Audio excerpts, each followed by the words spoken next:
channel. If you're new here, I'm Sue of Bendnstretch with Sue. In today's video, I'll be taking you through the top 10 yoga poses for beginners, as well as their benefits. All you'll need for today is a couple of blankets that we can use for props, but we'll start off with the first one, which is easy pose. Now this one, as the name implies, should be easy, but it isn't always necessarily the case. So having a folded blanket here can be really helpful, and placing it right at the bottom or the back half of the bottom of the pelvis can really be helpful for you to make this pose easier. But by simply crossing the ankles, you may also find that maybe you need the two blankets, and stacking them up a little bit higher allows you to open up the knees more easily. Now, some people are able to make this a little bit deeper, maybe bringing one foot up onto the thigh, which is a little bit closer to creating a half lotus position. But the most important thing is to have a tall, erect spine. And by coming into this position in that manner, staying tall allows you to breathe with much more ease. Now, the benefits of this position is that it does begin to stretch and open up the inner thighs as well as the groins, stretches the knees as well as the ankles. This pose also allows you to create more calm and to start to release and relax, so that you're able to let go of anxiety because of the availability of your breath. Now, the second pose, which is also foundational pose, is cat-cow. Now, this one is on the hands and knees, depending on how delicate or how sensitive your knees are. If you're not used to coming onto all fours, you may find that having the folded blanket underneath your knees does make it much more comfortable, so you could easily place the blanket underneath the knees and hips. You do want to make sure that your knees remain underneath the hips, your hands, wrists underneath your shoulders. Now, some people who have discomfort in the wrists also quite often will benefit from maybe folding their mat a few times and then just simply placing the wrists over top of the heels of the hands right over top of the wrists. So depending on your situation, there's always ways of really modifying these poses to make them fit and really be more comfortable for you. You want to press through the tops of the feet here, which stretches the ankles quite nicely as well. And as you inhale, allow yourself to come into cow, where you are lifting the gaze forward without putting strain on the neck, just letting the shoulder blades slide back, breathing in and then breathing out to tuck the tail and create some rounding in your back, the same way that you see those angry cats, those Halloween cats. So then moving through, rippling through the spine to come back to an inhalation, and then exhaling to once again tuck the tailbone and round through the back. So a few more just like that. Breathing in through the nose and breathing out through the nose helps you to really slow down your breath so that you can connect with it. This is wonderful for relieving discomfort through that low back area. So if you're suffering from low back pain or stiffness, you'll really appreciate this one to limber and lubricate. It's always also very good for the hips, and it also massages the organs, the internal organs, stretching the front of the body and the back of the body alternately. Now the next one, which is not necessarily available to everyone, it can be quite challenging for beginners, but it's a good one to become familiar with, which is downward dog, or Adho mukha sukhasana. And this one, by tucking the toes under and engaging the core, you're going to shift the hips back. Now, you do want to make sure you remain open through the upper body. So you want to feel as if you are spiraling your upper arms outward while the forearm spirals inward. So real mind-body connection going on here, but as you draw the navel in and activate the bandhas, which is right at the root of your pelvis, the pelvic floor, you're going to create this inverted V type of position. You want to intend the heels toward the floor, and this starts to stretch that entire posterior chain. Now you can ease into it by bending and straightening alternate legs, pushing the weight away from your hands and moving it to your legs instead. That's where your bigger muscles are. And continuing to press your heart through toward your legs. You can give the head a little turn. This is a really nice inversion, really brings the blood flow into the brain, flooding it with fresh oxygen, which is really good for bringing alertness to the mind, and then making your way back down to your downward dog. Now, I would advise if you perhaps suffer from wrist issues or you just don't have the strength, it does gradually build upper body strength in the arms as well as the shoulders, even in the core, because it's active during that time. And then I would simply advise you to come into a very modified version, which is more of a puppy pose. So you're still getting that posterior stretch, much gentler and perhaps easier to move into that as you make your way, as you begin to build on your practice. So from our downward dog, we simply walk the hands in, and we're just going to unroll ourselves to move into our next pose, which is mountain pose.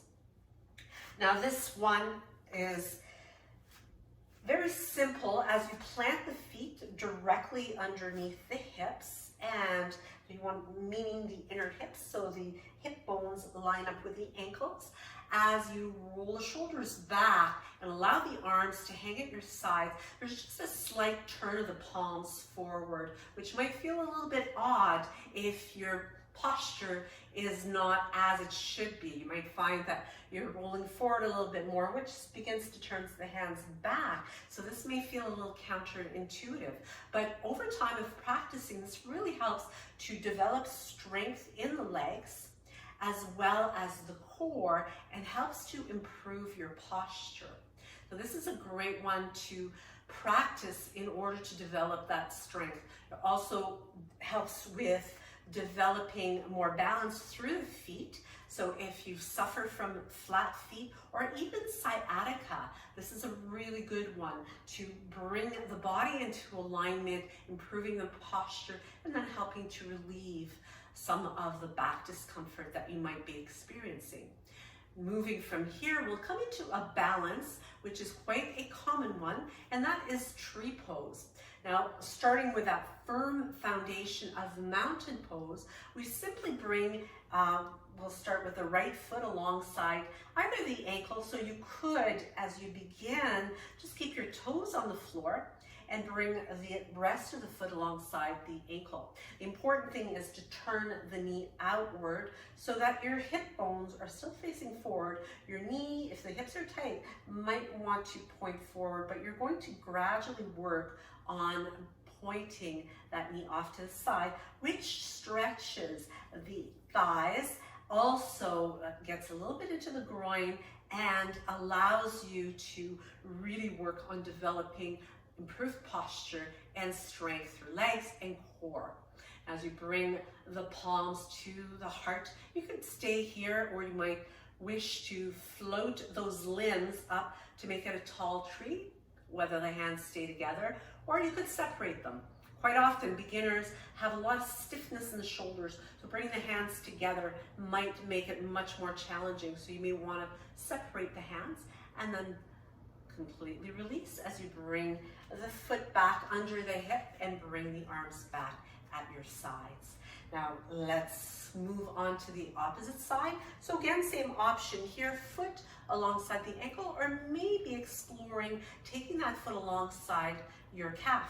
You will find that there is quite a nice fit of the arch of your foot along the inside of your calf, or you could bring it up a little bit higher and bring it right along the inner thigh as well, which is also really nice fit. So once again, hip bones are facing forward, the knee is pointed out to the side.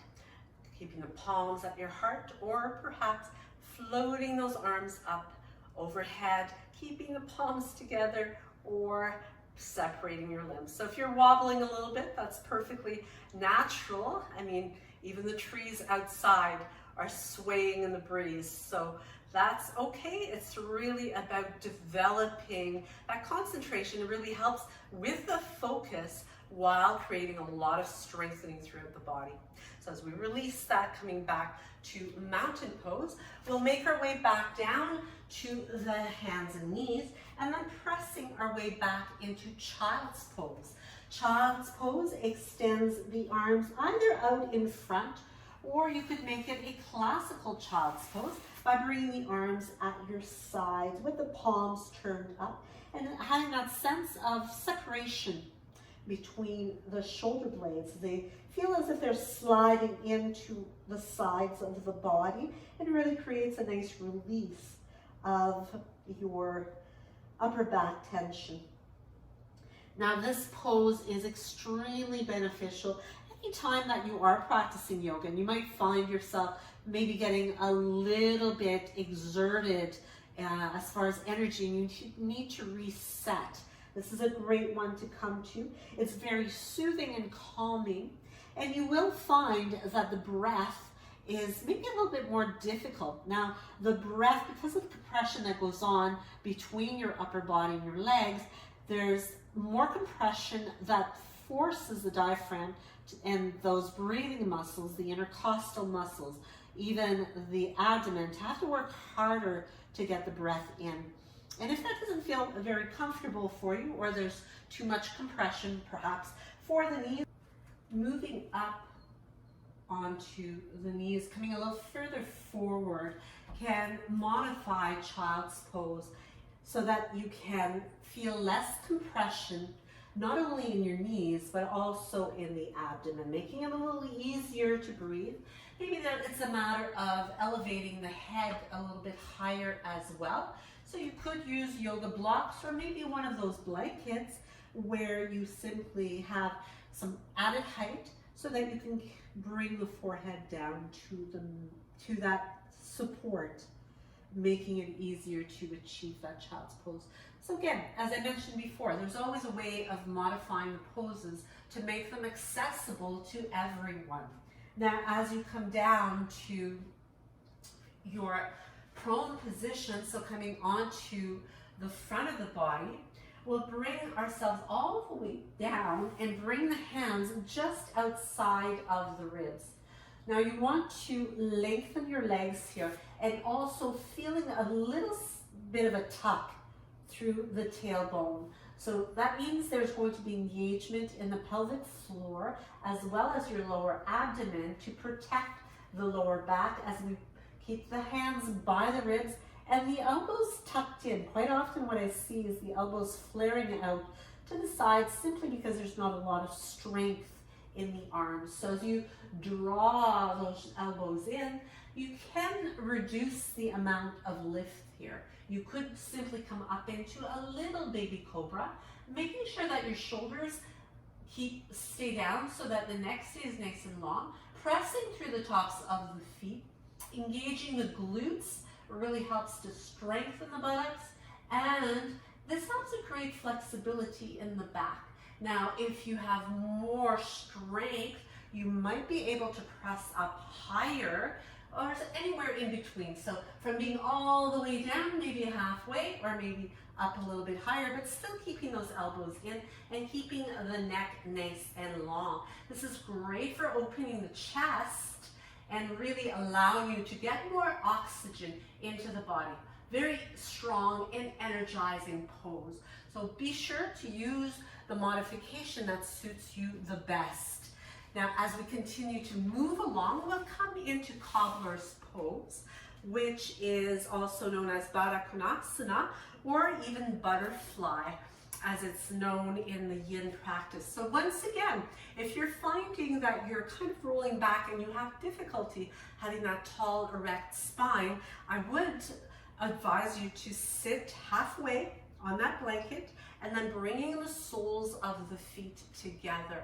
Now you can keep the hands wrapped around the toes, or even holding on to the ankles might help you to stay seated nice and tall.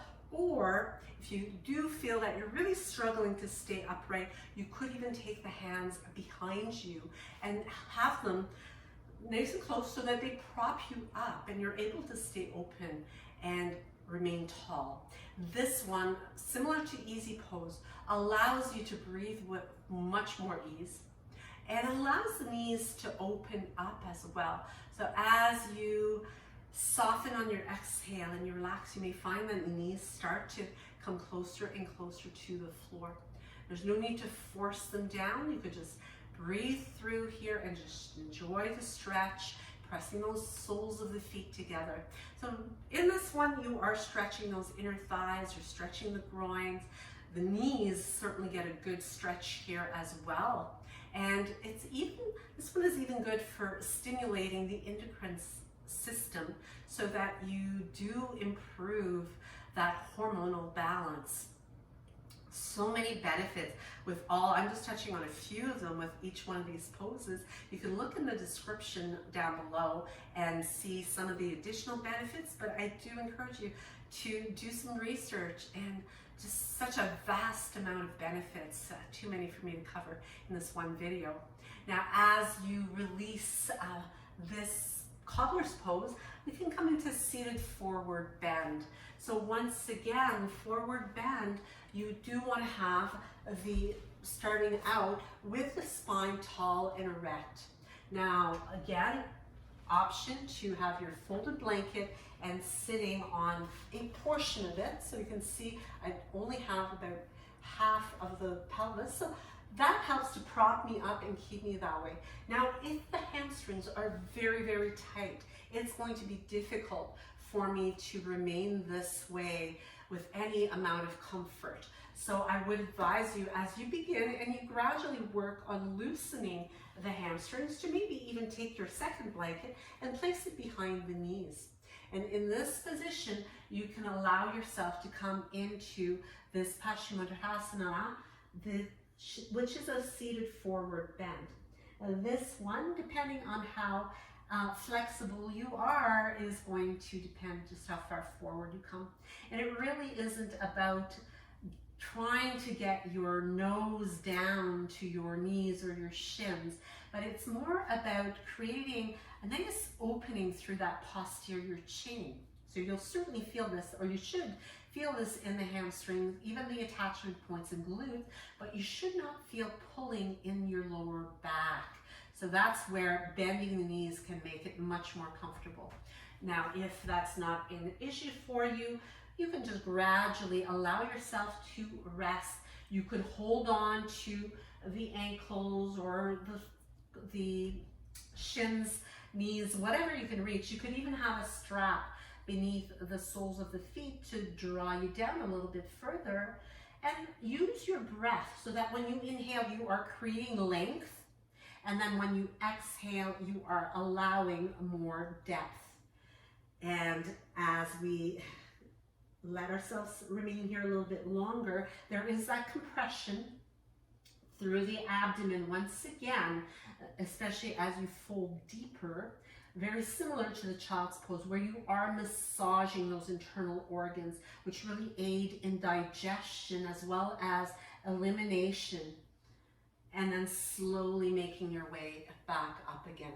So from here, we'll move right into Marjaryasana, which is a seated twist where we bring the opposite arm around the knee, pulling that knee in toward the shoulder. So as you sit tall, we are going to take the opposite hand in the seated twist, reaching the head upward, so staying very erect through the spine, and making sure both of the sit bones are anchored down as you turn and look past the shoulder. This one is also great for relieving back pain and neck pain, using your eyes to guide you further and further into the twist. Breathing in to be tall and breathing out to look a little further back. Using your breath to calm and to soothe. So let's balance that out and bring the opposite knee or the opposite leg over. Knee is lifted as we reach across with the opposite arm. Once again, breathing tall, you can bring the arm up and then circle it around behind. A great opening for the chest. This one is also really beneficial for detoxing the body, because as you squeeze and compress, you're twisting and really having the effect of wringing out the organs that are being squeezed at the moment. Looking past your back shoulder helps you to get a little bit deeper, squeezing that knee in maybe a little bit closer to you. And then as you release and let it go, you've got a flood of fresh, new, oxygenated blood moving into those areas that you've just wrung out all the staleness that resided there. So our final and bonus pose, so that was 10, bringing you to 11, is a shavasana. So this one is also known as corpse pose, and you will just take the feet a little bit wider than hip width, bringing the arms at your sides, palms up, chest open, and just letting yourself soften into your mat. Now you can close the eyes and you can take the time to move through the body to just maybe even contract, squeezing the muscles and then relaxing them and just moving muscle group by muscle group and really allowing yourself to soften. Your breath can become more shallow at this point. This particular position allows your body to integrate all that has just occurred through the practice that you did. So it's really important to pause and to give yourself that time. So even though it may look like a sleepy kind of pose, it's really about remaining present, but yet relaxed. Focusing on that soft breath, perhaps the movement of breath in and out through the nostrils can be very helpful in helping you to feel more at ease, more at peace. When you have spent about 5 to 10 minutes in that position, you can gently bring the knees into the body. Give yourself a little bit of rocking from side to side, massaging the back, rolling all the way onto your side in the fetal position, pressing the floor away, making your way back to easy pose, taking a moment to pause, perhaps taking time to appreciate the gift of your body that allows you to participate in movements such as this, or simply the fact that you've given yourself that little bit of time in your day set aside just for you to take care of you. Namaste. If you liked it, make sure you give me one of these. Don't forget to subscribe, hit that notification bell so that you'll know when I upload new content, and you can check it out and check me out in the next video. Take care.